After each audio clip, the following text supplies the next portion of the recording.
കൂട്ടുകാരെ, ഞാനിന്ന് പറയാൻ പോകുന്നത് അപ്പോസ്തലനായ വിശുദ്ധ ബർത്തലോമിയെ കുറിച്ചാണ്. ഈ ബർത്തലോമിയോ ആരെന്നറിയാമോ?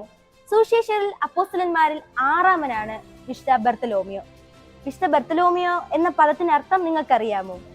തോലോമായിലെ പുത്രൻ എന്നാണ് ഈ പദത്തിന് അർത്ഥം. അതുപോലെ തന്നെ ഗലീലയിലെ കാനാൻ ദേശത്താണ് അദ്ദേഹം ജനിച്ചതെന്ന് ഏവരും വിശ്വസിക്കുന്നു. അല്ല, ചരിത്രകാരന്മാർ പറയുന്നു. ഇന്ത്യ, മെസപ്പൊട്ടോമിയ എന്നീ രാജ്യങ്ങളിൽ ബർത്തലോമിയോ സുവിശേഷം പ്രസംഗിക്കാൻ എത്തിയിട്ടുണ്ട്. എന്നാൽ അർമേനിയ എന്ന രാജ്യത്താണ് അദ്ദേഹം സുവിശേഷം പ്രസംഗിക്കാനായി അവസാനം എത്തിയത്. കാരണം നിങ്ങൾക്കറിയാമോ? അവിടെ വെച്ച് തന്നെ ചില വിഗ്രഹാരാധകർ അദ്ദേഹത്തെ വധിച്ചു എന്നാണ് ചരിത്രകാരന്മാർ പറയുന്നത്. മറ്റു ചിലർ പറയുന്നത് അദ്ദേഹത്തെ കുരിശിൽ തറച്ചുവെന്നാണ്. എന്നാൽ മറ്റു ചിലർ പറയുന്നത് അദ്ദേഹത്തിന്റെ തൊലി ഉരിച്ചതിന് ശേഷമാണ് കുരിശിൽ തറച്ചതെന്ന്. അപ്പോൾ വിശുദ്ധ ബർത്തലോമിയെ കുറിച്ച് നിങ്ങൾക്ക് മനസ്സിലായി കാണുമല്ലോ.